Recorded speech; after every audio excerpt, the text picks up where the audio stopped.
ठीक है भाई, तो अपन लोग जो है पीरियडिक टेबल पढ़ रहे थे और आयनाइजेशन एनर्जी पढ़ना शुरू कर लिया था हमने। उसमें कुछ ऑर्डर्स भी लिखना सीखे थे। There were some orders that we wrote. कुछ जम्प्स कैसे लिखते हैं ये हमने देखा था। और मैंने कहा था कि एक ट्रेंड आप लोगों के लिए होमवर्क है कि second ionization energy of period 3 आपको लिखनी है। तो बच्चों लिख ली क्या आप लोगों ने?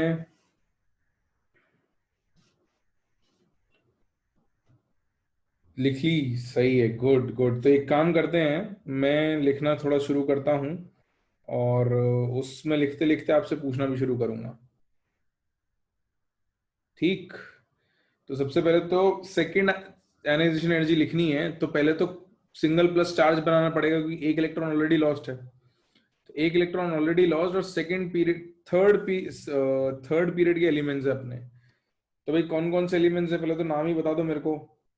Na+, फिर Mg+, सोडियम मैग्नीशियम, फिर एल्यूमिनियम, फिर सिलिकॉन, उसके बाद फॉस्फोरस, फिर सल्फर और क्लोरीन। बीच में क्लोरीन कौन बोल रहा था?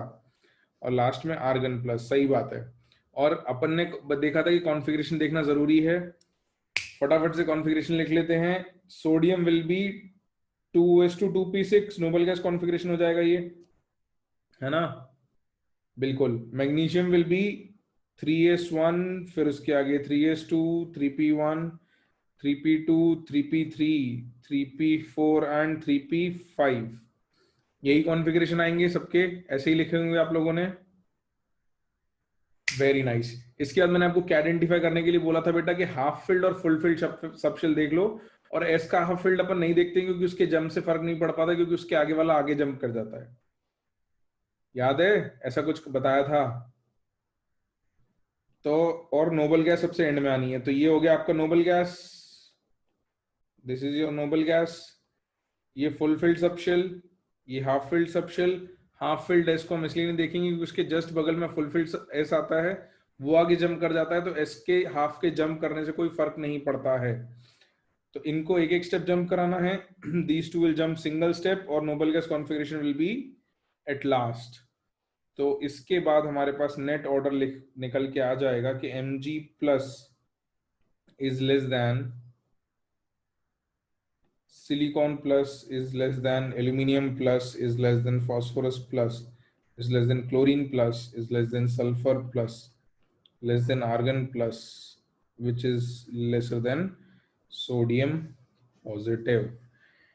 क्या यही ऑर्डर आया था? यही ऑर्डर आया था या नहीं आया था?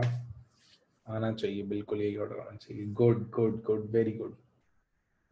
प्रगति बेटा नहीं आया था तो देख लो प्रगति बेटा, आप करेक्ट कर लो, है ना? जो जो आप लोगों की मिस्टेक्स हैं एक बार चेक करके सही से ऑर्डर लिख लो बेटा। और आप लोग थोड़ा ध्यान से देखोगे तो बेरिलियम के नीचे मैग्नीशियम आता है, कार्बन के नीचे सिलिकॉन आता है, बोरॉन के नीचे एल्यूमिनियम, नाइट्रोजन के नीचे phosphorus, fluorine goes with chlorine, oxygen with sulphur, neon with argon and lithium with sodium.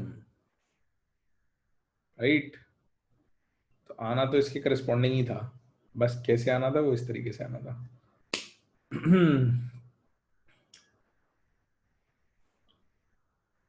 Probably विभव रही होगी एक क्लास, मोस्ट प्रोबेबली। तुमने कब कॉल किया था मुझे ऐसा याद नहीं है एग्जैक्टली तो। हाँ भाई, लिख लिया सबने? कुछ बातें और आगे करें एप्लीकेशंस की, एप्लीकेशंस ऑफ आयनाइजेशन एनर्जी।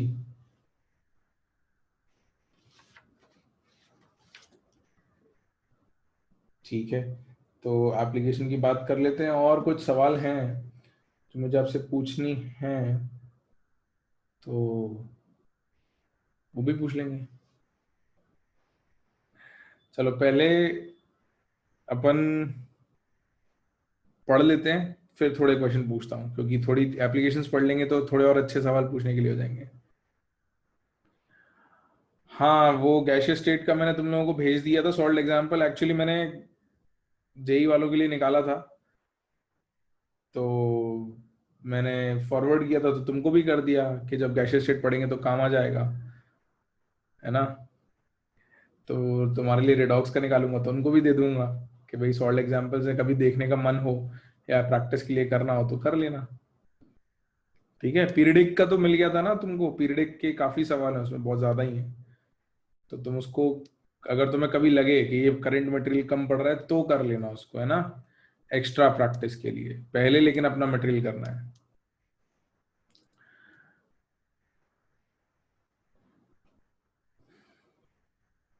हाँ एटॉमिक का तो दिया था। चलो आ जाओ थोड़ी एप्लीकेशंस की बात कर लें। कौन कह रहा है समझ में नहीं आया? प्रगति बेटा एक बार रिवाइज करना ना इसको, कि पिछले लेक्चर में मैंने क्या क्या सिखाया था आपको, है ना। यहाँ पे बहुत सारी बातें सिखाई थी मैंने। ये बताया था कि भाई फुलफिल्ड नोबल गैस कॉन्फ़िगरेशन हमेशा लास्ट में आता है। जो फुलफिल्ड सबशेल है वो एक स्टेप जंप करेगा, हाफ फिल्ड सबशेल भी एक स्टेप जंप करेगा। ये आपको याद होना चाहिए, अगर ये याद नहीं होगा तो फिर ये नहीं हो पाएगा, है ना। तो लास्ट लेक्चर का एंडिंग थोड़ा सा रिवाइज करोगे तो आपको बहुत आसानी से आ जाएगा। This is exactly same. चलो लेट्स मूव अहेड बेटा, एप्लीकेशंस ऑफ आयनाइजेशन एनर्जी पे। Next heading, applications of ionization energy. तो कुछ कुछ बातें हम आयनाइजेशन एनर्जी की वैल्यूज देख के बता सकते हैं, या आयनाइजेशन एनर्जी के ट्रेंड देख के बता सकते हैं, तो वो हम देखेंगे। तो प्रगति बेटा एल्यूमिनियम किसके पहले नहीं आया? क्या नहीं समझ में आया एल्यूमिनियम में तुमको, कि एल्यूमिनियम किसके पहले नहीं आया? एल्यूमिनियम को एक स्टेप कूदा दिया ना हमने, तो कूदा दिया तो बाद में आएगा। अब ये क्यों कूदा, इसके लिए तो कह रहा हूं कि आपको पिछले लेक्चर की एंडिंग एक बार देखनी पड़ेगी।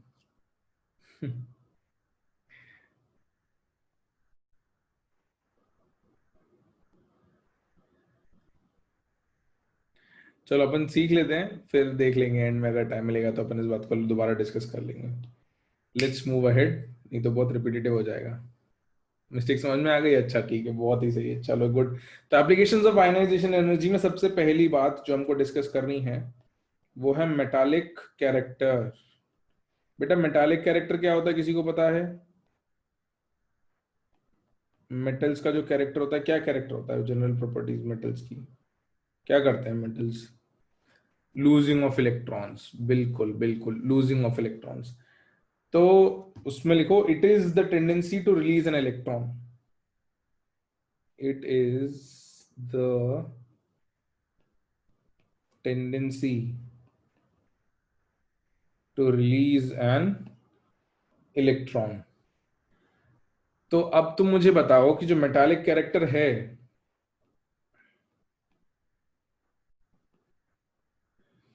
इसका आयनाइजेशन पोटेंशियल से कैसा रिलेशन होगा? आयनाइजेशन पोटेंशियल बढ़ाएंगे तो मेटालिक कैरेक्टर बढ़ेगा या कम होगा? इनवर्स, है ना, इनवर्स होगा। भाई इलेक्ट्रॉन आसानी से देना है, यानी आयनाइजेशन एनर्जी कम होनी चाहिए। तो आयनाइजेशन एनर्जी कम और मेटालिक कैरेक्टर ज्यादा, राइट।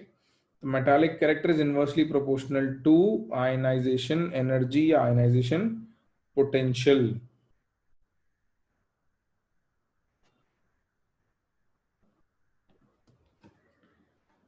बिल्कुल, तो अपन को ट्रेंड भी दिख जाएगा। देखो अपन ने ऐसा लिखा था कि लिथियम से नियॉन जाते वक्त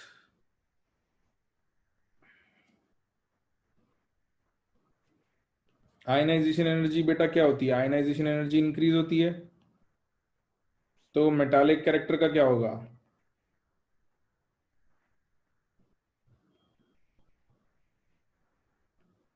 कम होगा, बिल्कुल। इसी तरीके से लिथियम से नीचे जाते हैं सीजियम की तरफ, तो यहाँ आयनाइजेशन एनर्जी कम होती है। तो डाउन द ग्रुप जाने पे मेटालिक कैरेक्टर क्या होता है बेटा? बढ़ेगा, बिल्कुल सही बात है।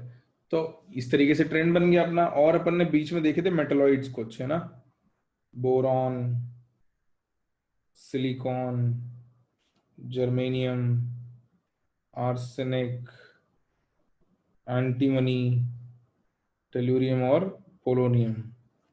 Polonium, boron, silicon, germanium, arsenic, antimony और tellurium, these were your metalloids, ये आपके मेटलॉइड्स थे।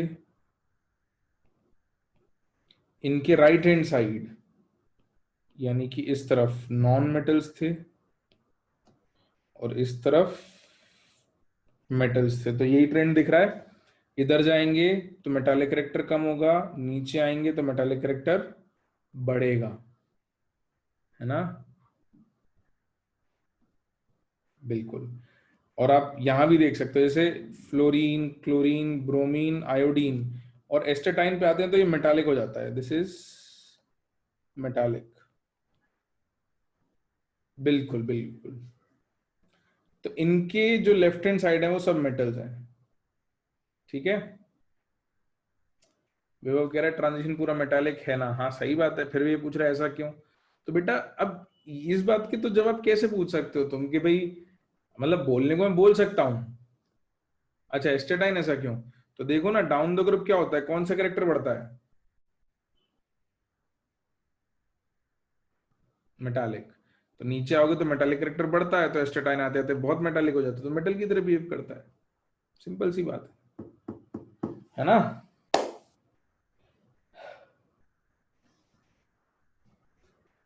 लिख लिया सबने, आई होप यहां तक सबने लिख लिया होगा।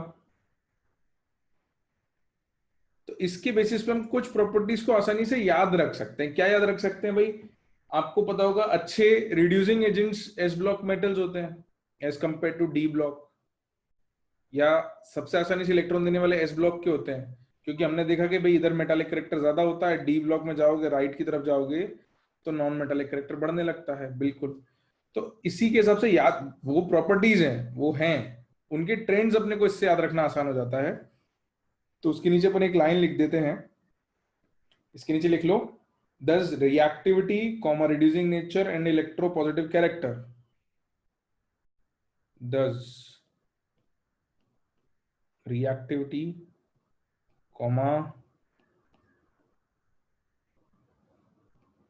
reducing nature and electropositive character, and electropositive character of S block जो है that will be greater than D block, और इसको हमको स्मॉल में लिखना है, और group one will be greater than group two, यानी कि alkali metals greater than alkaline earth metals. तो ये हम देखते भी हैं बेटा, कैल्कली मेटल ज्यादा विग्रेसली रिएक्ट करते हैं। कैल्शियम को पानी में डालोगे तो विग्रेस रिएक्शन नहीं होती, it reacts but slowly, but sodium को पानी में डाल दोगे या पोटेशियम को पानी में डाल दोगे तो इट कैचेस फायर, है ना। ये तो पढ़ी होंगी प्रॉपर्टीज अपन ने। तो एस ब्लॉक की डी ब्लॉक से ज्यादा और ग्रुप वन की ग्रुप टू से ज्यादा होती है रिएक्टिविटी, इसलिए क्योंकि ये बहुत आसानी से इलेक्ट्रॉन दे देते हैं, थोड़ी एनर्जी खर्च करनी पड़ती है बट इनसे जल्दी मिल जाते हैं, ठीक है।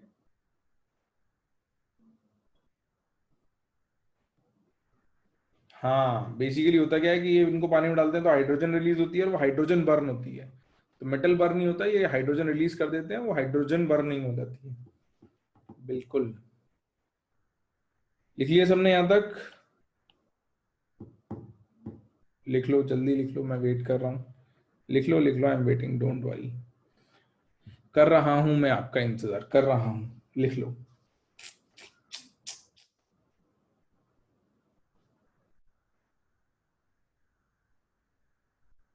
अरे अमन ऊपर क्या बेटा, पलक टेस्ट में कहाँ तक आ रहा है, देखो टेस्ट का सिलेबस आपको प्रॉपर लिखा होगा, आपको जो मैसेज आया होगा उसमें प्रॉपर टेस्ट का सिलेबस लिखा होगा। तो ऊपर बचा क्या था लिखने को। हाँ जेड ग्रेटर देन 100 की नेमिंग तक शायद, हाँ सही बात है वहीं तक लिखा है ना, हाँ।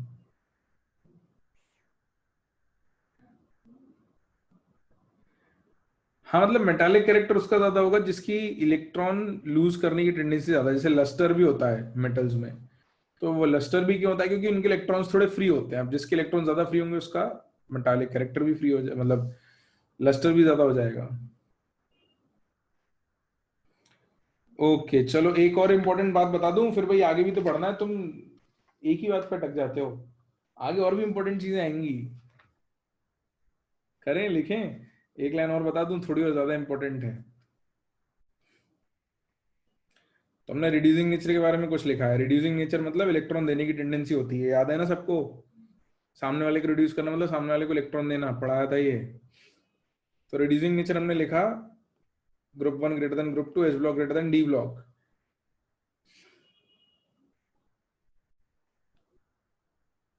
तो डाउन द ग्रुप क्या होगा, जैसे रिड्यूसिंग नेचर अगर मैं आपसे पूछूं,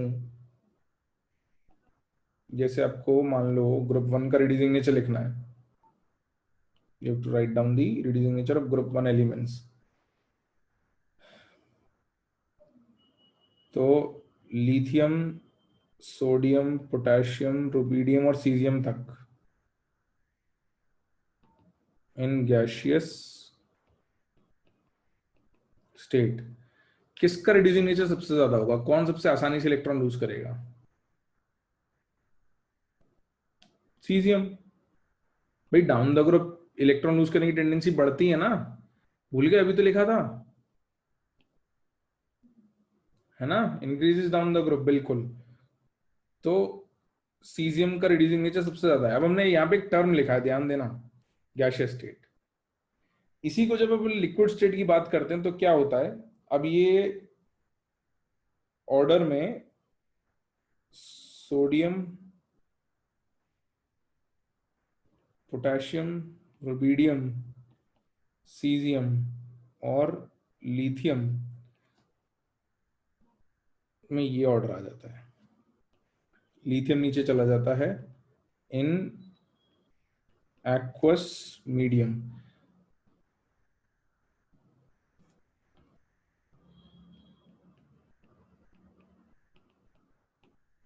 lithium will be highest.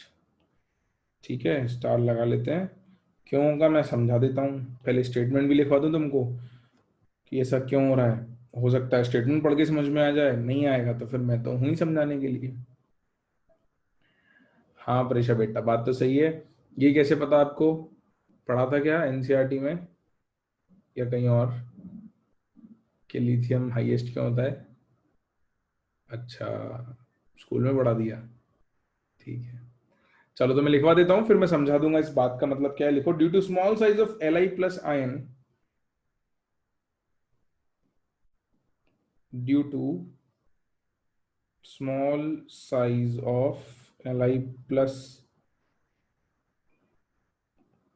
ion, comma, hydration enthalpy of Li plus is,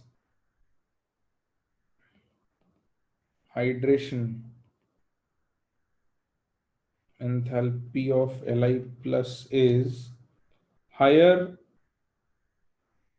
is higher, and thus it acts as a strong, and thus it acts as a strong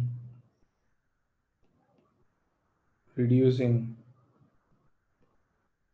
agent in aqueous solution।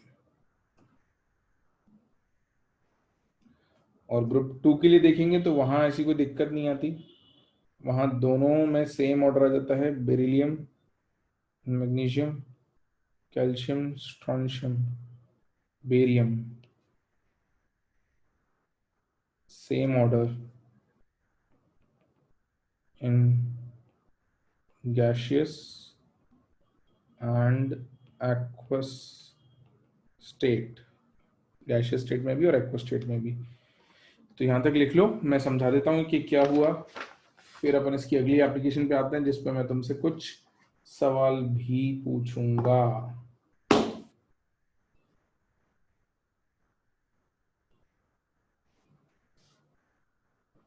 Enthalpy मतलब energy released at constant pressure. Constant pressure पे जब energy release होती है तो उसको enthalpy कहते हैं।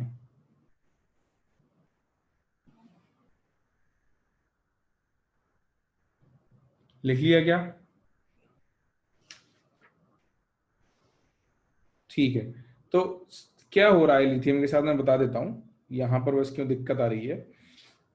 Lithium का जो कैटायन बनेगा वो बहुत ही छोटा बनता है, और उसमें क्या हो जाता है कि इसको जब पानी में डालते हैं तो आयनाइजेशन एनर्जी लिथियम की मैक्सिमम है ना। I E is maximum for lithium इन सब में।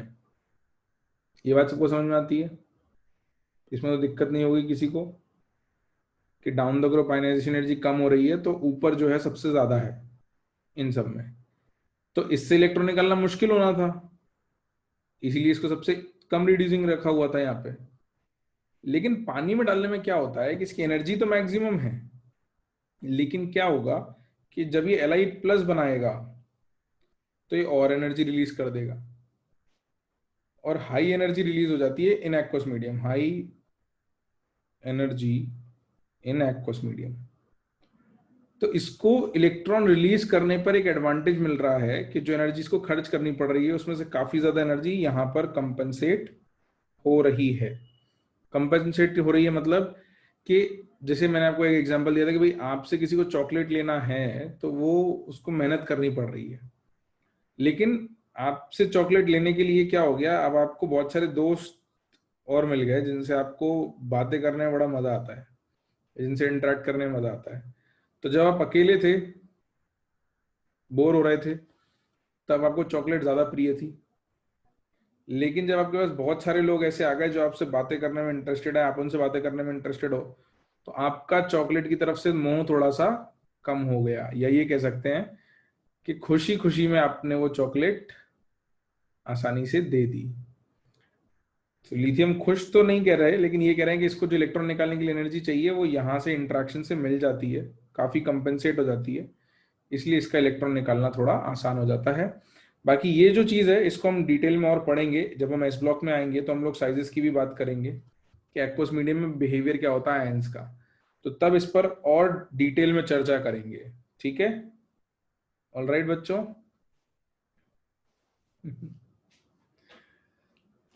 चलो तो आगे आते हैं।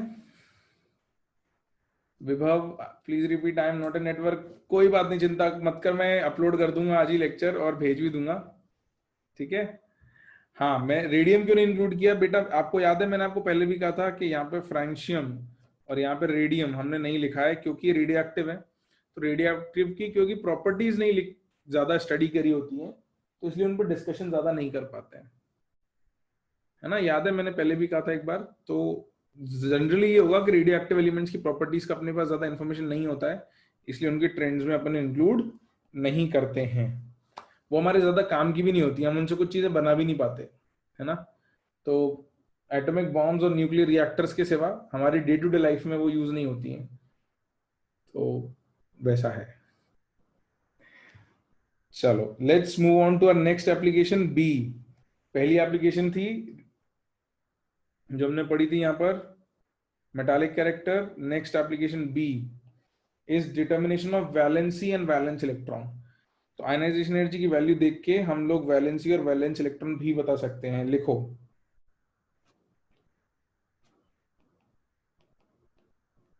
Determination of valency and valence electrons.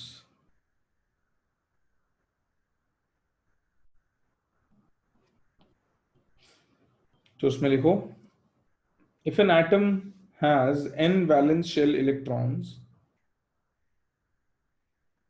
if an atom has n, variable n valence shell electrons, comma, then we observe a sudden change. Then we observe a sudden change or jump in the values of ionization energy and the values of ionization energy in IEN and IEN+1।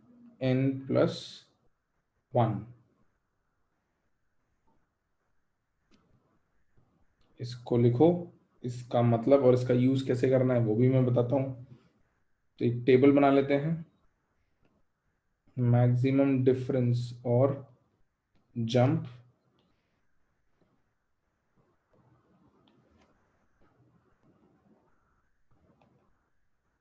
Valence electrons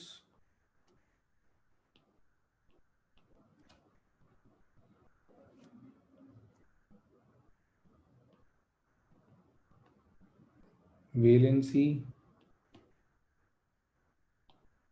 और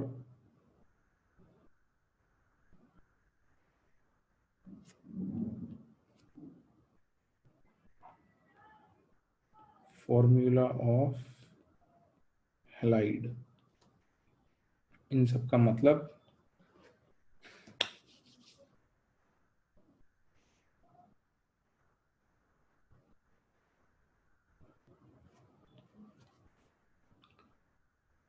तो एक बार लिख लो, फिर मैं आपको एक बार समझा दूं चीजें, उसके बाद टेबल आप पूरी कर लेना।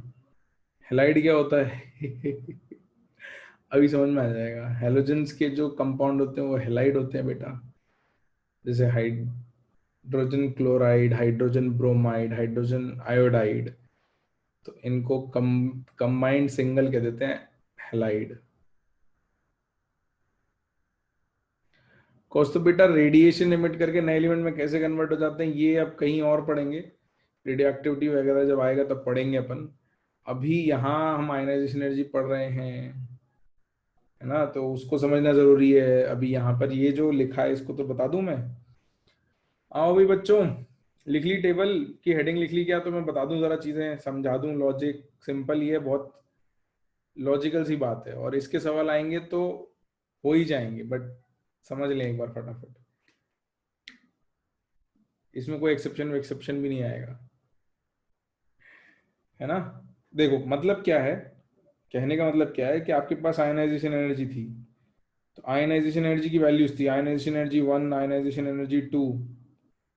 तो मान लो आपके पास आयनाइजेशन एनर्जी 1 और आयनाइजेशन एनर्जी 2 में जंप सबसे बड़ा आया, वैल्यूज लिखी हुई हैं उसमें, जंप अगर 1 और 2 में सबसे बड़ा आया तो आपको कुछ नहीं करना है, वैल्यूज देख के ये देखना है कि किस किस के बीच में जंप आया। हमने कहा 1 और 2 के बीच में जंप आया, तो अगर 1 और 2 के बीच में जंप सबसे बड़ा आ रहा है, अब जंप का मतलब अगर नहीं समझ में आ रहा तो 1 मिनट रुक जाओ, अभी मैं समझा दूंगा आपको। तो IE1 और 2 में अगर जंप सबसे बड़ा आया तो आपको कुछ नहीं करना, आपको कह देना है वैलेंसी हो गई सर 1, मतलब वैलेंस इलेक्ट्रॉन होगा 1, उसकी वैलेंसी हो गई 1। वैलेंसी अगर 1 है तो इस पे +1, हाइड्रोजन पे -1, तो फॉर्मूला क्या बनता है बेटा? mx बनेगा,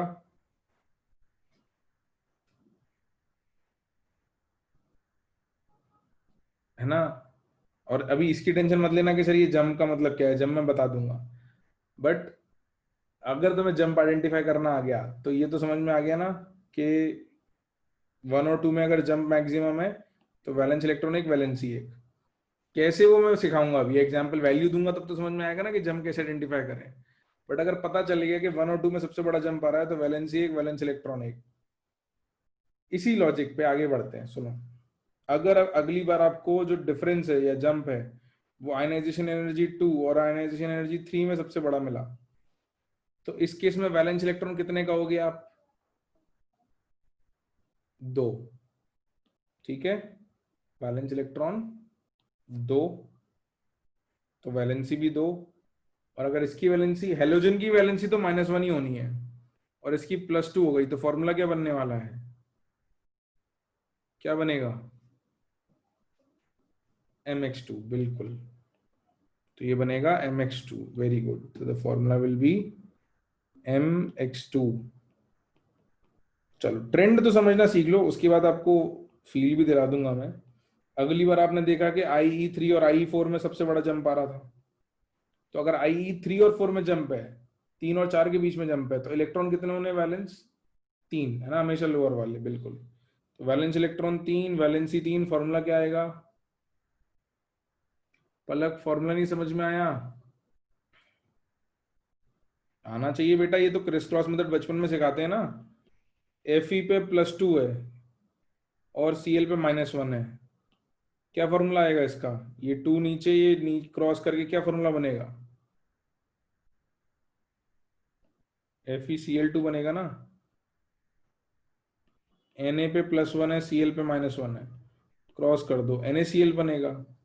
तो यही तो कर रहे हैं अपन। ठीक ठीक, समझ में आ गया? आ जाओ, आखिरी लाइन और लिख लें, फिर तुमको मैं एक सवाल के थ्रू बताता हूँ ये कि जंप कैसे आइडेंटिफाई होंगे, और वो देख के तुमको सब समझ में आ जाएगा एकदम। स्टिल वाटर जितना क्लियर है ना। 4 4 और mx4।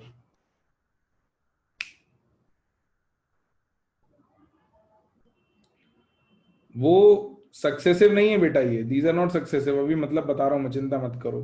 ये तो कौन सा जंप हाईएस्ट मिल रहा है उसके हिसाब से होगा। अलग अलग केसेस हैं ये चारों, अपने आप में अलग अलग केसेस है, अभी करवाता हूँ।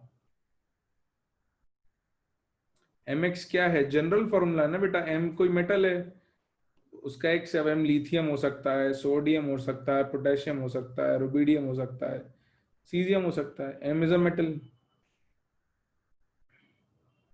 करण कर लिए जंप वाले क्वेश्चन मॉड्यूल से? अरे अभी मैं करवाऊंगा, चिंता मत करो। एक्स हेलोजन है बेटा। हेलोजन तो पता है ना क्या है, अब ये मत पूछना हेलोजन क्या है। तो लिखो तो सही, सवाल तक पहुंचने नहीं देते यार तुम लोग। मैं सोचता हूँ थोड़ा स्पीड आई है, अब तो कराएंगे, फिर थोड़ा स्लो हो जाते हैं। लिखो लिखो। अरे अभी क्लियर होगा ना, तुम सवाल तो लिखो यार, लिखो, सब क्लियर होगा। तुम सब्र तो रखा करो थोड़ा सा, टॉपिक खत्म होते मतलब, ये तो टॉपिक भी, सब टॉपिक भी खत्म नहीं हुआ, ये तो लिखो। लिखवा दूं सवाल? भाई इसका जवाब दे दो कोई, तब से बाकी तो सब जवाब मिल रहे हैं। हाँ, आओ सवाल करते हैं, टेबल पूरी क्लियर हो जानी है अभी, सवाल देख के लिखो। Using the given values of successive ionization energy of element m, using the given values of successive ionization energy of element m, comma, predict its number of valence electron, predict its number of valence electrons, comma, valency, comma, formula of oxide, comma, formula of halide. अब तुमको value दे रखी है,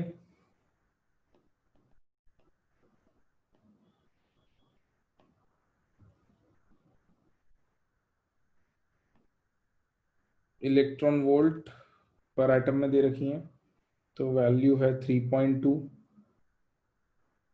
first value, second, third, fourth, fifth, sixth. तो 3.2, 5.9, 7.8, 14.3, 16.9, 19.0, seventh is 21.3। ये values दे रखी हैं। बिल्कुल, ये सिर्फ और सिर्फ सक्सेसिव के लिए होगा, बिल्कुल। This trend is only usable for successive ionization energies only. तो ये वैल्यूज देखो, है ना, और थोड़ा सोचो कि भाई जो ऊपर टेबल लिखी है क्या कुछ लॉजिक बन रहा है, क्या कुछ जंप वंप की बात।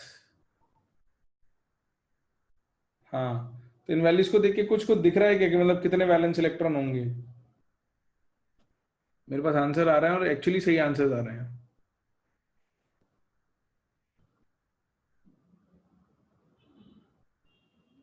तो प्रेषा, प्रयति, आर्यन और हिमांशी थोड़ा गड़बड़ है बेटा। गिरिजा, राज, चयन सही है। तो भाई वैल्यूज में जंप ही देखना है ना अपने को। तो 1 और 2 में कितना जंप है? कितने का जंप है? 2.7 का। ठीक है, 2 और 3 में कितने का जंप है? बताओ जरा।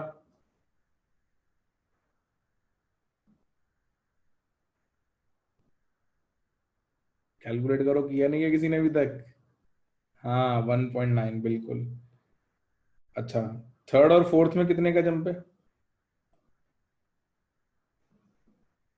7.1? नहीं नहीं, 7 पॉइंट नहीं है, 6.5। Very good.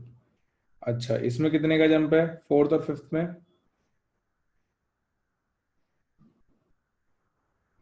2.6 बिल्कुल। 5th और 6th में? 2.1। और 6th और 7th में बेटा कितने का जंप है?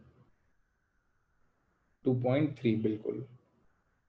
तो हाईएस्ट जंप इनमें से कौन सी वैल्यू दिख रही है आपको? ये दिख रही है, this is your highest jump. ये डिफरेंस किस किस में आ रहा है? ये डिफरेंस देखो, 3rd और 4th में, बिटवीन 3 and 4 है ना ये जंप। तो अब आपको वो टेबल का लॉजिक समझ में आ गया? क्या लिख रहा था अपन, अपन ने क्या लिखा था कि आपको जंप देखना है। अब वो जंप किस किस के बीच में, उससे आपको पता चलेगा कितने वैलेंस इलेक्ट्रॉन है। तो there four valence electron 3, valency 3। और अगर वैलेंसी 3 हो गई बेटा, तो m पे +3 और x पे -1, तो हैलाइड का फॉर्मूला क्या बन जाएगा? mx3, है ना। और ऑक्साइड की बात करें तो m पे +3 और ऑक्सीजन पे -2, तो बेटा क्या बनेगा फॉर्मूला? M2O3। ठीक है, ये जनरल फॉर्मूले हैं, मतलब m कोई मेटल होगा और वैलेंसी 3 है, तो हम एक्सपेक्ट कर रहे हैं कि एल्यूमिनियम, गैलियम, इंडियम में से कोई होगा, मतलब जिनकी वैलेंसी +3 होती है। बट अपने को मेटल आइडेंटिफाई करना नहीं था, है ना। अपने को तो सिर्फ उसका जनरल फॉर्मूला लिखना था, तो अपन ने लिख दिया। लॉजिक समझ में आया? और ये बात समझ में आई कि नहीं आई कि एग्जाम्पल देखते ही खुद ब खुद चीजें क्लियर हो गई जो तुम मुझसे पूछना चाह रहे थे, है ना। तो मैं इसलिए तो कहता हूँ बिल्कुल बिल्कुल। तो और भी सवाल कर लेते हैं इस पर, थोड़े से एक आध सवाल और पूछ लेता हूँ मैं आपसे। पूछ लूँ क्या?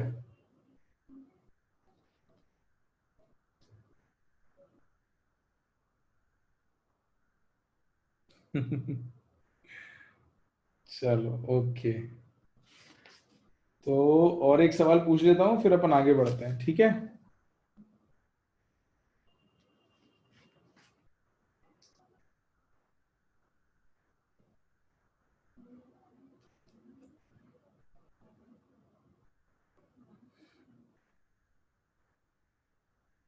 क्या हो गया आर्यन?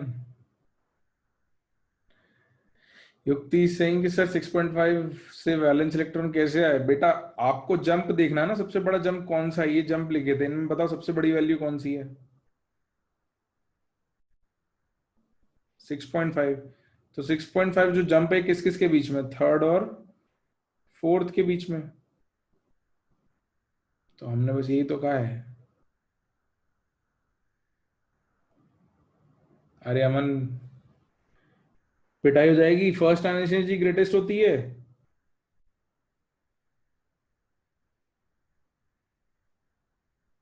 सक्सेसिव एनर्जी बढ़ रही है, देखिए ग्रेटेस्ट तो कौन सी है बेटा, इसमें देखना जरा। 7th ग्रेटेस्ट है, ये वैल्यू देखना जरा।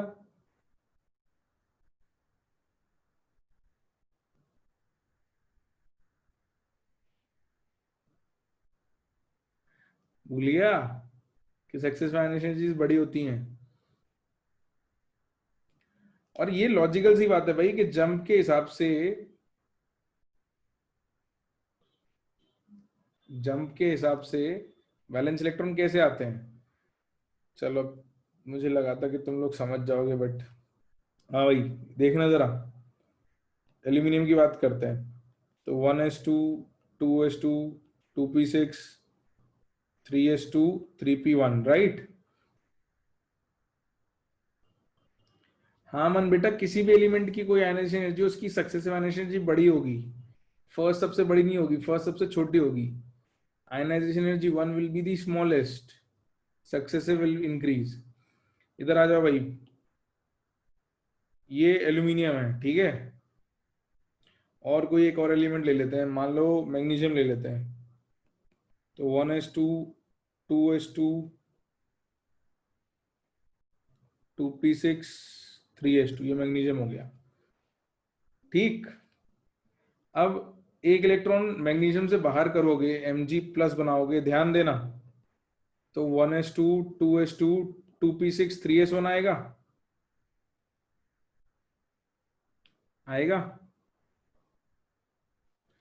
और एक इलेक्ट्रॉन निकाल दो, Mg+2। तो 1s2, 2s2, 2p6, ये क्या हो गया बेटा?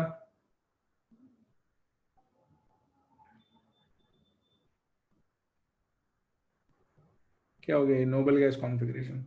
तो यहां लगी IE1, यहां लगी IE2, यहां पे कितनी वैल्यू लगेगी? IE3। तो ये वैल्यू बहुत ज्यादा बड़ी आएगी, IE3 बहुत ज्यादा बड़ी आएगी, क्योंकि अब इससे अगला इलेक्ट्रॉन निकालना मुश्किल है। तो जंप किस में आएगा बेटा? 2 से 3 आने में जंप बढ़ गया ना।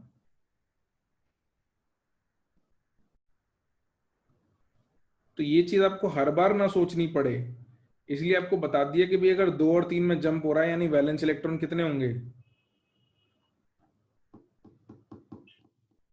2। ठीक है, सेम लॉजिक, सेम लॉजिक।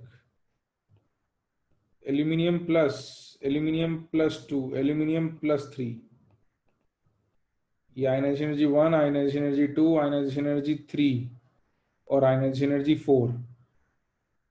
तो यहाँ आएगा 3s2, यहाँ 3s1 और यहाँ 2s2, 2p6। तो ये नोबल गैस हो गया। तो डिफरेंस किस में सबसे बड़ा आने वाला है? थर्ड और फोर्थ में, क्योंकि फोर्थ की वैल्यू बहुत ज्यादा बड़ी आएगी।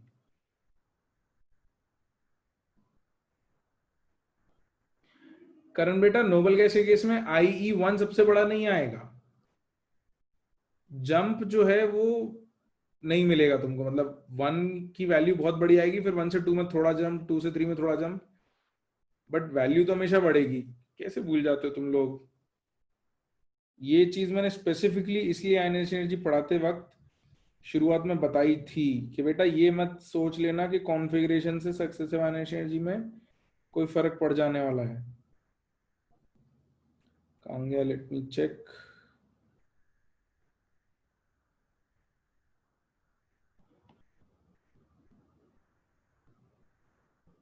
ये बताया था, किसी को याद आ रहा है?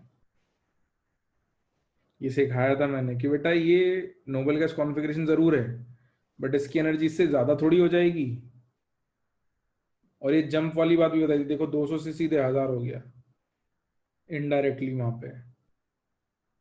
यहाँ 100 का जंप बनाया था मैंने, फिर यहाँ 800 का जंप बनाया था, फिर यहाँ 200 का जंप बनाया था। तो ये मैंने उस वक्त इसी लॉजिक से बोल दिया था कि ये वैल्यू मैंने इसलिए जंप हाई ले लिया था, ठीक है। तो जो जो ये डाउट पूछ रहा है उन्होंने रिवाइज नहीं किया है,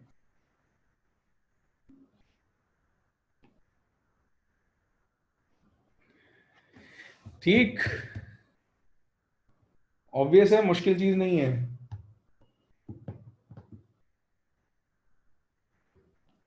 एक सवाल और, फिर आगे बढ़ते हैं।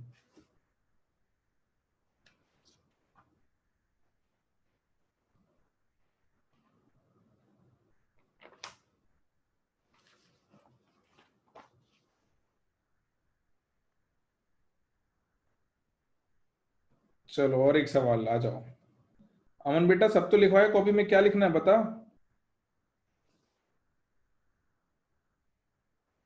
ये लिखना है क्या?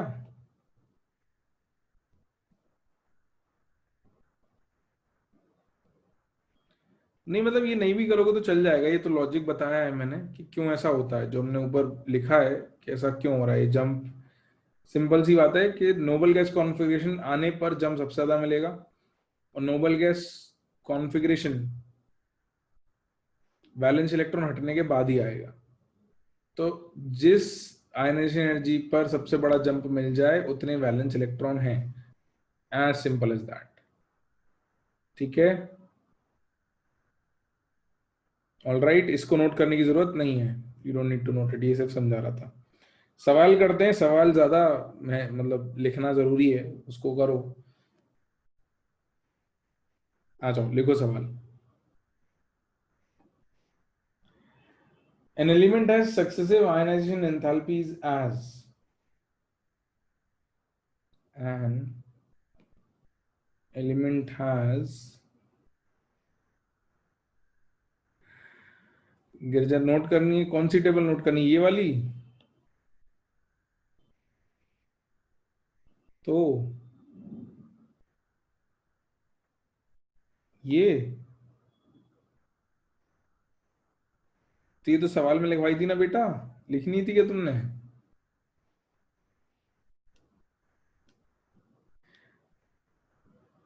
और ऊपर ये,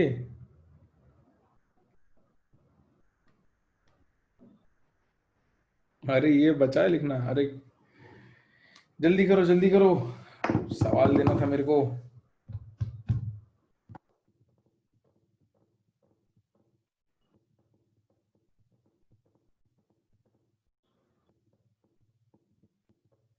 हो गया?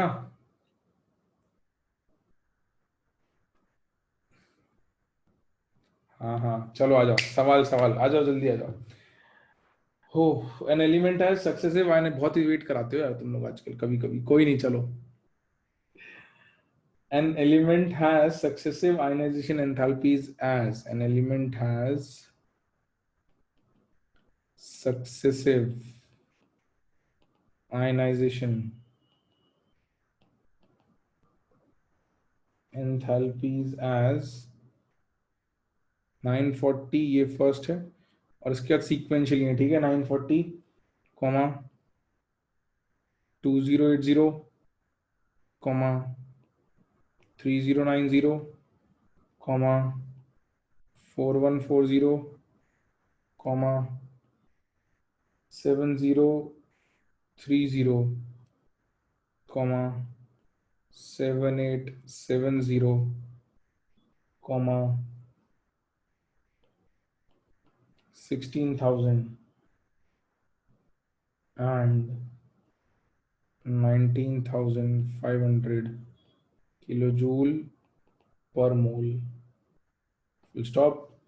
To which group of the periodic table does this element belong? To which group of the periodic table does this element belong? और आपको ऑप्शंस दे देता हूं मैं। Your options are 14, 15, 16, 17. 14, 15, 16 and 17। तो बताओ भाई, पहले तो वैलेंस इलेक्ट्रॉन कितने आ रहे हैं? कुछ लोग कह रहे हैं 6, कुछ लोग कह रहे हैं 7। तो जंप कितने के बाद मिल रहा है सबसे बड़ा? बिटवीन 6 एंड 7 है ना, हाँ। तो first, second, third, fourth, fifth, sixth से सेवेंथ में सबसे बड़ा जंप आ रहा है, राइट? तो अगर सिक्स्थ और सेवेंथ में जंप आ रहा है सबसे बड़ा, तो वैलेंस इलेक्ट्रॉन कितने हो जाएंगे? वैलेंस इलेक्ट्रॉन कितने हो जाएंगे? 6, बिल्कुल। तो solution, since jump max between 6 and 7, therefore valence electron 6, therefore group number क्या आएगा बेटा? ग्रुप वैलेंस इलेक्ट्रॉन 6 किस में मिलते हैं? ऑक्सीजन फैमिली में, तो group number 16 in bracket oxygen family. ठीक है, अब तो समझ में आ गया, यूज कर लेंगे अपन, डेटा दिया होगा तो। और जैसा मैंने आपको कहा था कि इसके सवाल बिना किसी एक्सेप्शन के डायरेक्टली हो जाएंगे और बहुत आसानी से हो जाएंगे। अगर ऐसा सवाल आता है तो डायरेक्ट आसानी से हो जाएगा, क्योंकि डेटा ड्रिवन है, डेटा आपको दिया हुआ है, काम आसानी से हो जाता है। इसकी वैलेंसी क्या होगी, डिपेंड करता है किससे जुड़ता है। भाई सल्फर की वैलेंसी रिडॉक्स में पढ़ाया था आपको कि भाई ग्रुप 16 में सल्फर अगर है तो सल्फर कहां से कहां जाता है, -2 से +6 तक जा सकता है ना। ग्रुप कैसे पता चला बेटा प्रगति, ये अपने को पता होना चाहिए कि वैलेंस शेल में अगर 6 इलेक्ट्रॉन है तो NS2 NP4 कॉन्फ़िगरेशन हो गया। ये तो अपने को पता होना चाहिए कि भाई ऑक्सीजन में 6 इलेक्ट्रॉन आते हैं, ऑक्सीजन फैमिली में वाटर शेल में 6 इलेक्ट्रॉन आते हैं। ये इसलिए तो मैंने कहा आपको ग्रुप्स याद करने हैं बेटा, जैसे 13 14 15 16 17 18 वैलेंस इलेक्ट्रॉन कितने होंगे, 3 4 5 6 7 और 8। अब ये बातें अपने को याद, मतलब याद में ऐसे रटने वाली बातें नहीं है, ये मतलब ऑब्वियस है, ये तो इतनी बार पढ़ लेते हैं कि हो जाती है सब, है ना।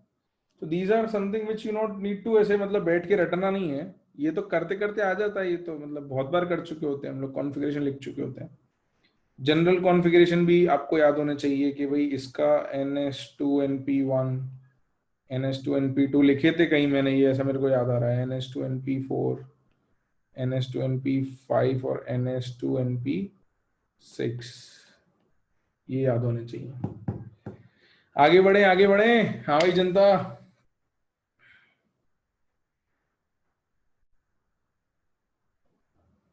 बिल्कुल बिल्कुल, शेल चेंज होने पर एनर्जी बहुत बढ़ जाती है, बिल्कुल। आ जाओ नेक्स्ट एप्लीकेशन सी। इसमें आपको थोड़ा सा डेटा मतलब वैल्यूज याद रखनी पड़ेंगी रेफरेंस के लिए। लिखो determination of stability of oxidation state.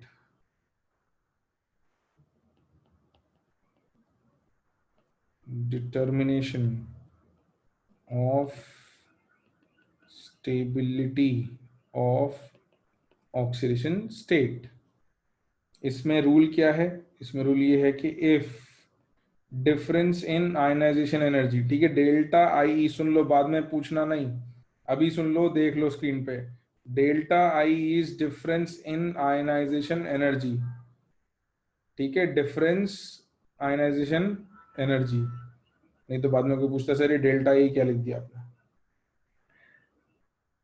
Is greater than 16 electron volt, तो semicolon then colon lower oxidation state is stable, और अगर delta ionisation energy is less than 11.2 electron volt तो higher oxidation state is stable.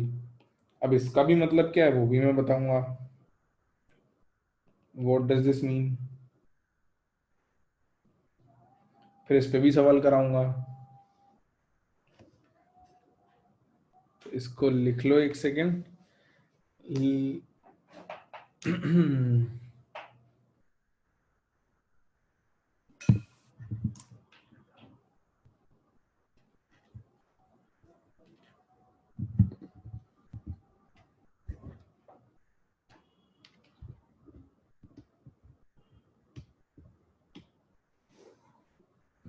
Scroll up लो, कर दिया।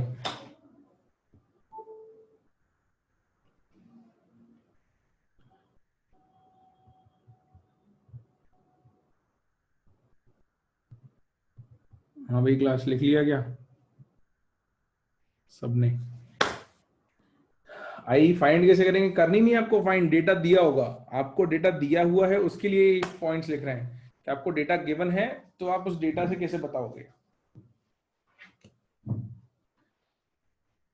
हाँ चलो, तो example पहले वेरिएबल में बताऊंगा, फिर नंबर्स के साथ भी बता दूंगा। तो लिखते हैं एग्जाम्पल।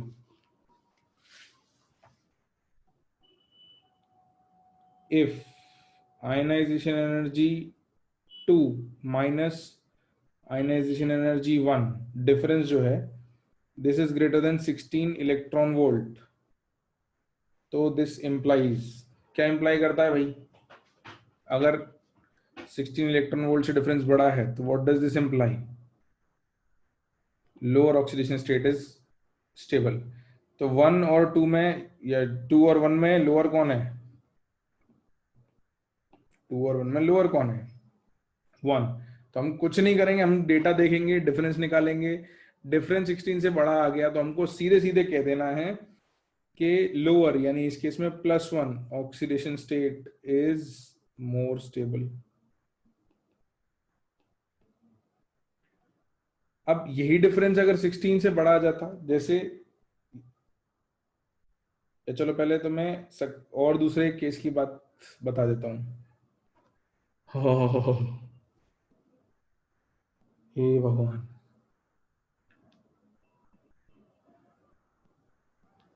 अच्छा मैं तुम्हें बता देता हूँ, मुझे लगता नहीं कि तुम लोगों को रियलाइज होता है।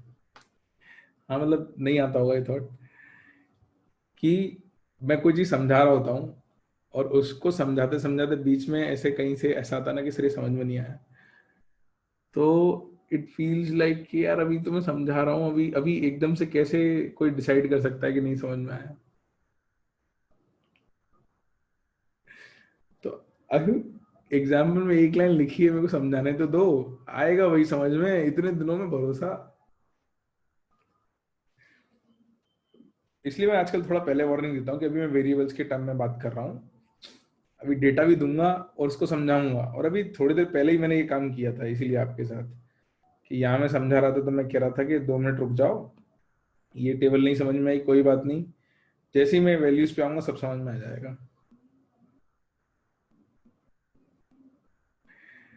तो आएगा ना समझ, बात पूरी होगी तो समझ में आएगा। एक बात याद आती है इससे मेरे को, कि भाई कुछ लोग थे जिनके आंखों पे पट्टी बांध दी गई और उनको हाथ से टच करके एक ही एलिफेंट के अलग अलग पार्ट्स फील करा, जैसे किसी एक को हाथी की सूंड टच करा दी, किसी एक को हाथी का पांव टच करा दिया, किसी एक को हाथी का पेट टच करा दिया, किसी को पूंछ टच करा दी, और आंखों में पट्टी बंधी थी। उनसे पूछा तो सबने अलग अलग जानवर के नाम ले दिए, किसी ने कुछ कहा, किसी ने कुछ कहा, किसी ने पांव टच की उसने कहा पेड़ है, किसी ने पूंछ टच की उसने कहा गाय है या जिराफ है, ऐसे अलग अलग चीजें। फिर जब पट्टी खोली तब पता चला कि ये तो हाथी है। तो किसी बात के अलग अलग हिस्से देखने पर पूरी बात समझ में नहीं आएगी ना, आएगी बात जब पहुंचेंगे तब। तो बताऊंगा ना मैं, तुम चिंता क्यों कर रहे हो, थोड़ा समझाने तो दो। तो अभी बात पूरी कंप्लीट नहीं हुई है, समझाऊंगा समझाऊंगा।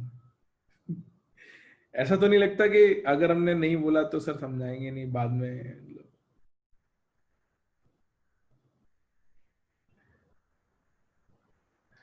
पट्टी क्यों बांधी?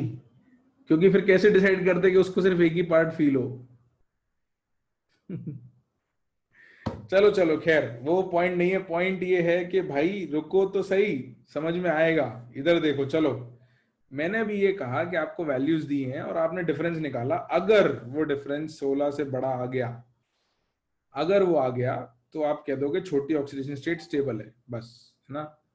अब वो वैल्यूज भी दूंगा, आपसे सवाल भी करवाऊंगा, बट पहले रूल तो लिख लें।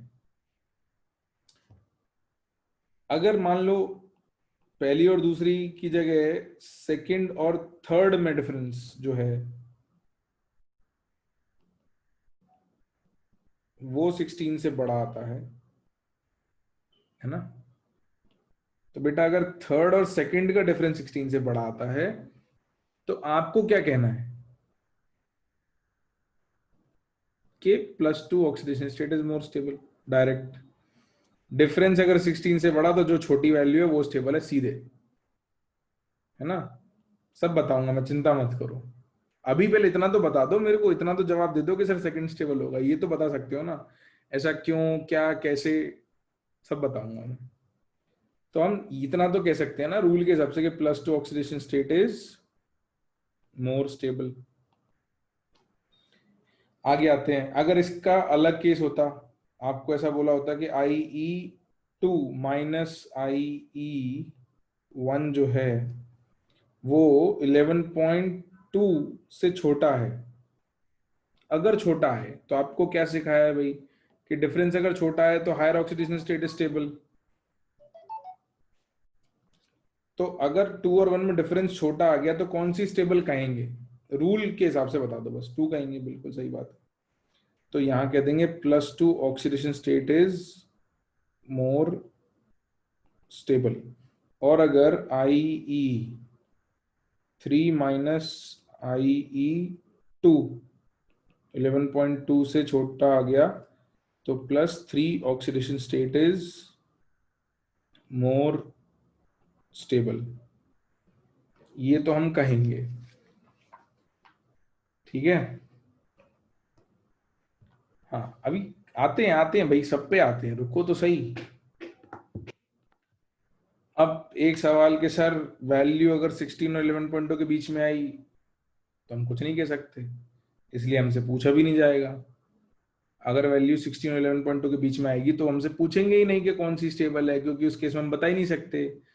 अब ये वैल्यूज भी कहाँ से आई? ये वैल्यूज एक्सपेरिमेंटली लोगों ने निकाल के देखा कि उन्होंने देखा कि जब भी 16 से बड़ी वैल्यू आती है तो लोअर स्टेबल हो जाती है, जब भी 11.2 से छोटी आती है तो हायर स्टेबल हो जाती है। तो वैल्यूज वहां से आई, ठीक है। ऐसा क्यों होता है? बहुत सिंपल सी बात है, सुन लो। डिफरेंस छोटा है यानी कि अगला इलेक्ट्रॉन निकालना थोड़ा मुश्किल है, बहुत ज्यादा मुश्किल नहीं है। बात समझ में आ रही है?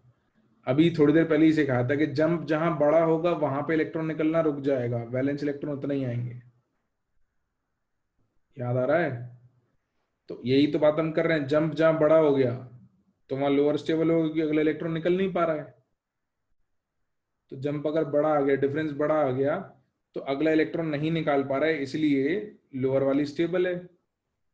और अगर डिफरेंस छोटा आ रहा है, इसका मतलब अगला इलेक्ट्रॉन निकलेगा लेकिन थोड़ी मुश्किल से निकलेगा, बहुत ज्यादा मुश्किल नहीं है, तो अगला निकल जाता है, हायर स्टेबल हो गई।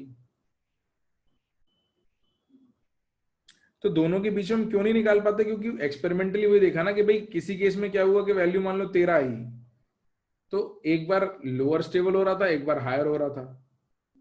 तो बीच वाली में ऐसा कोई फिक्स्ड ट्रेंड नहीं बन रहा अपने पास, उसमें किसी केस में लोअर स्टेबल हो जाता है, उसमें किसी केस में हायर स्टेबल हो जाता है। तो वैल्यू एक्सपेरिमेंट करके निकाल ली, लेकिन अब 100% केसेस सिर्फ यही हो पाते हैं। बीच वाले में 100% श्योरिटी से नहीं कह सकते, बीच में मतलब डाइस ही हो जाता है कि कभी कभी बड़ा स्टेबल हो जाता है, कभी कभी लोअर, इसलिए बीच की वैल्यूज के बारे में कुछ नहीं कहा है, ठीक है।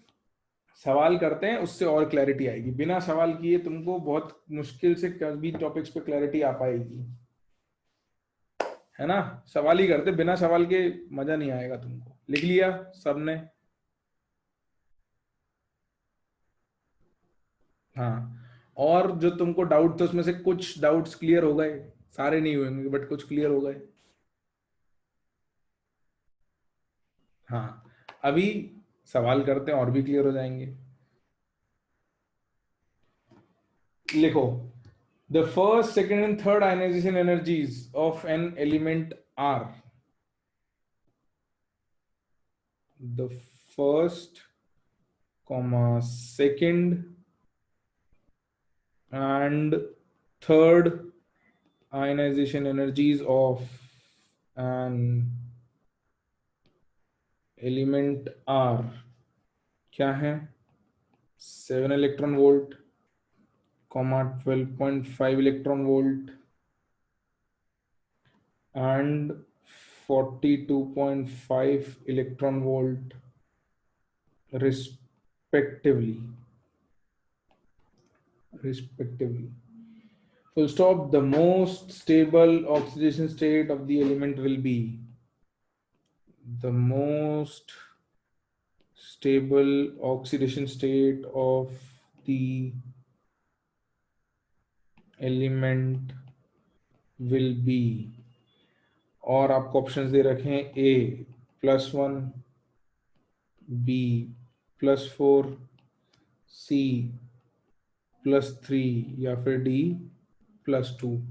इसको मैं करके बताऊं पहले? अरे नहीं बताऊं, आंसर देने लग गया यार तुम तो। अभी तो कह रहे थे नहीं समझ में आया, अब तो सबके आंसर आ गए। चलो मैं थोड़ा सा काम करना शुरू करता हूँ इसके ऊपर, तो बाद में समझा दूंगा वैल्यू। तो IE1 जो है ये आ रही है आपकी 7। IE2 जो है ये 12.5, और IE3 जो है ये 42.5।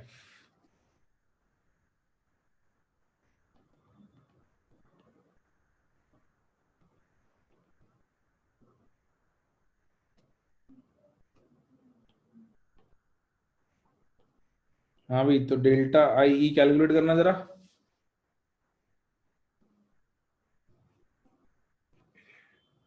कितना आ रहा है? पहले वाले केस में कितना है? 5.5। 5.5 है ना? दूसरे वाले केस में कितना है? 30। तो पहला वाला जो है ये लेस देन 11 पॉइंट कितना 2 है, और दिस इज मोर देन 16 है, राइट? तो क्या सिखाया था तुमको अभी कि अगर डिफरेंस 11.2 से छोटा हो तो 1 और 2 में कौन ज्यादा स्टेबल होगा? 2।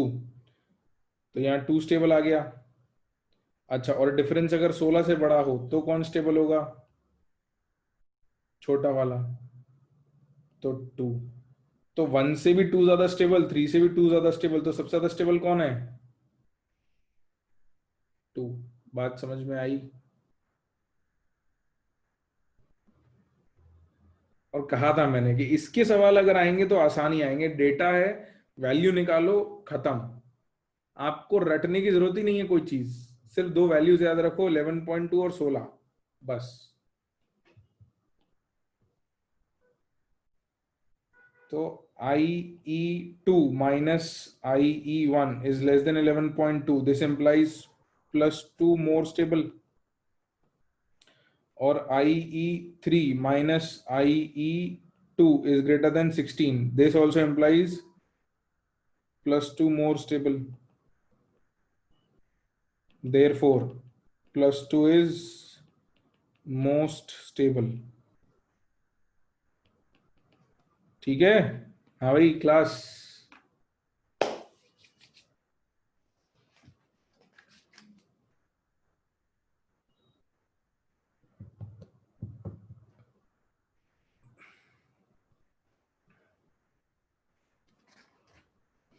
अब तो दिक्कत नहीं है।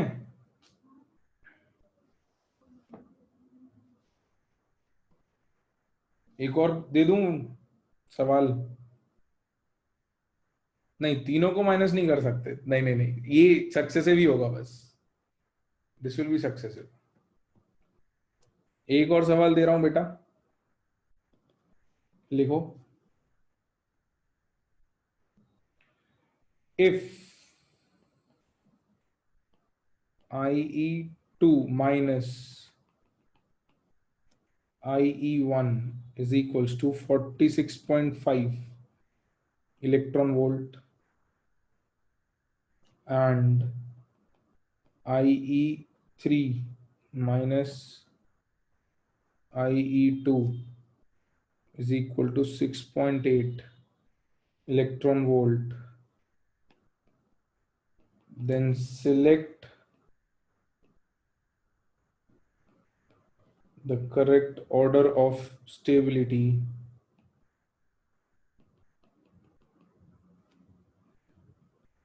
या नहीं, ऑर्डर भी नहीं, तुम तो बता दो। देन सिलेक्ट भी मत करो, तुम तो मेरे को आंसर ही दे दो। Then which is the most stable oxidation state for aluminium.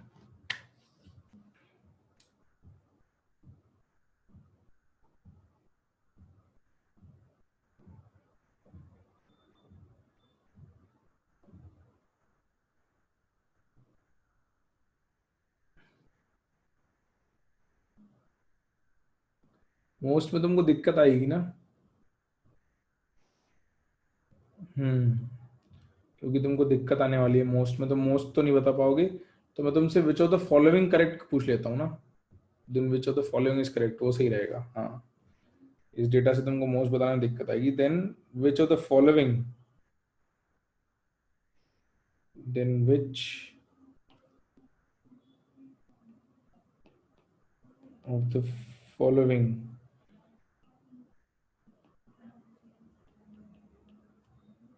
is slash r correct for stability of oxidation states, stability of oxidation states for aluminium. तो तुमको ऑप्शंस दे देता हूं मैं कि Al plus is less than Al plus two, B Al plus is greater than Al plus two, C Al plus two is greater than Al plus three, और D Al plus two is less than Al plus three. अब बताओ, अब बता सकते हो तुम। I think अब जो डेटा दिया है उससे तुम्हारा काम हो जाएगा। मोस्ट में थोड़ी दिक्कत आती है क्योंकि तुम दो को कंपेयर नहीं कर पाते, इसमें तो तुम कर सकते हो। और चार ऑप्शन चेक कर लेना बेटा, मैंने क्वेश्चन में कुछ लिखा हुआ है ना, इज स्लैश आर लिखा है। नीट की तैयारी कर रहे हैं इसका मतलब ये नहीं कि क्लास में सारे सिंगल चॉइस ही करेंगे हम, है ना, थोड़ा ध्यान से देख के।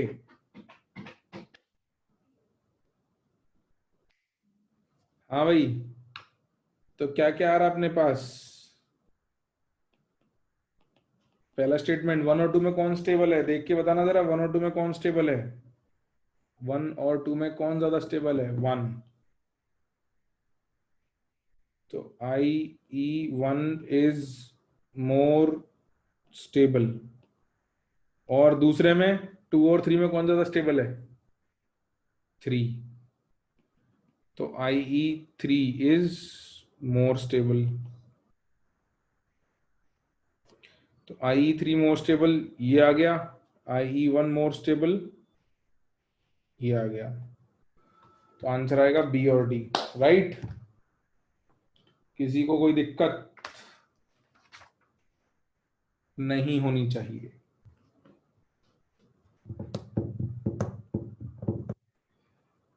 ठीक है भाई। और एक दो अब तुमसे बेसिक आयनाइजेशन एनर्जी के सवाल पूछ लूं, फिर अपना टॉपिक थोड़ा खत्म कर देंगे, अपन अगले टॉपिक पे आ जाएंगे। तो will be done with ionization energy and we'll move on to our next topic, electronegativity।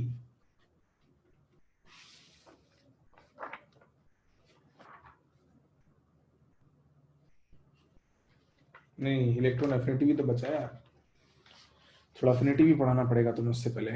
आज के लिए डन। अरे अभी कहाँ से डन, टॉपिक खत्म करेंगे, ऐसे नहीं ऐसे नहीं, टॉपिक आज खत्म करेंगे। एक सवाल और एक नोट लिख लेते हैं। चलो पहले नोट लिखवा देता हूँ, फिर सवाल करवा दूंगा। बस नोट लिख लो, तुम ही से पूछ के लिखूंगा note.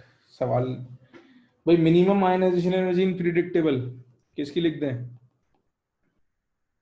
Minimum ionization energy in periodic table, group one में नीचे सीजियम, बिल्कुल।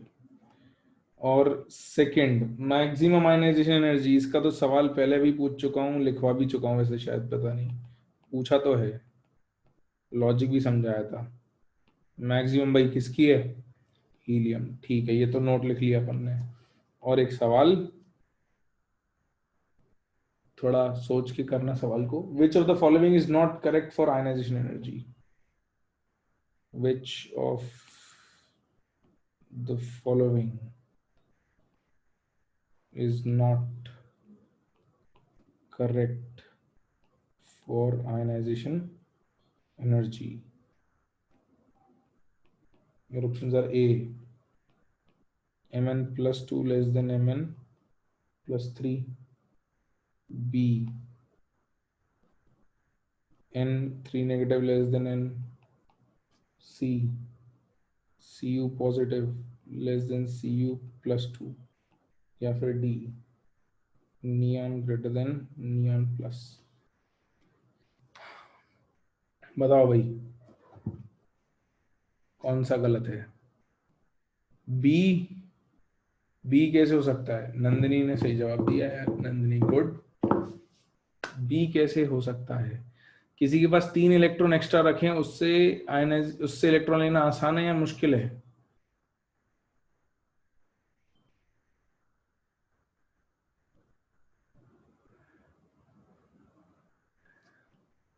अरे कोई मेरे सवाल का जवाब तो दे दो, या सवाल का जवाब तो दे रहे हो, मेरे सवाल का जवाब तो दे दो भाई. किसी के पास 3 एक्स्ट्रा इलेक्ट्रॉन है तो उससे इलेक्ट्रॉन लेना आसान है ना. तो ये तो सही बात है ना, इसकी आयन एनर्जी कम ही आएगी. लिखवाया भी था, नेगेटिव चार्ज होगा तो आयन एनर्जी कम होगी, पॉजिटिव चार्ज होगा तो आयन एनर्जी बढ़ेगी. तो इसकी बड़ी है, सही बात है. इसकी कम है, सही बात है. इसकी बड़ी है, सही बात है. इसकी कम है, क्या ये सही है? नहीं है ना. बताया तो, सक्सेसिव आयन एनर्जी बड़ी होती है हमेशा. जितना पॉजिटिव चार्ज बढ़ाते जाओगे उतनी आयन एनर्जी बढ़ती जाएगी. तो ये गलत है. और तुम्हें शुरुआत से यही बताता जा रहा हूँ बेटा कि नोबल गैस कॉन्फ़िगरेशन के चक्कर में फंसना नहीं है. सक्सेसिव में, सक्सेसिव आयनाइजेशन एनर्जी में कोई एक्सेप्शन नहीं आएगा. Successive are always greater. उसमें नोबल गैस देख के उल्टा मत सोचने लगना. Answer is D. ठीक है भाई, क्लियर है?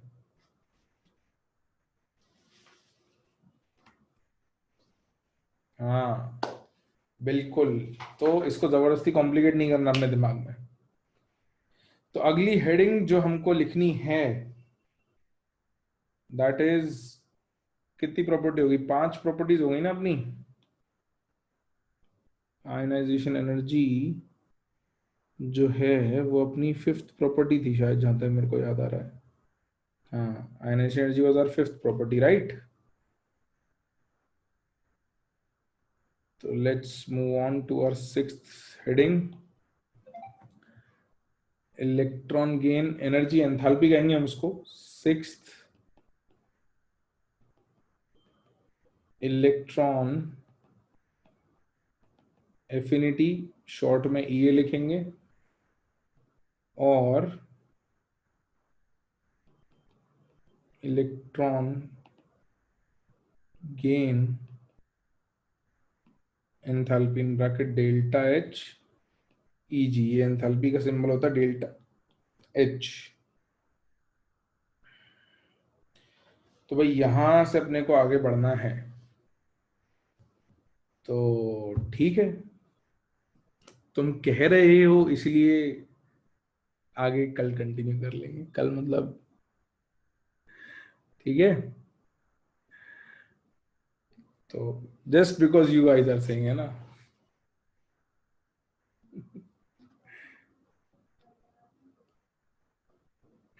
खैर चलो, तो वैसे भी मोस्टली टारगेट ये था मेरा कि अपन आयनाइजेशन एनर्जी आज कंप्लीट कर लें.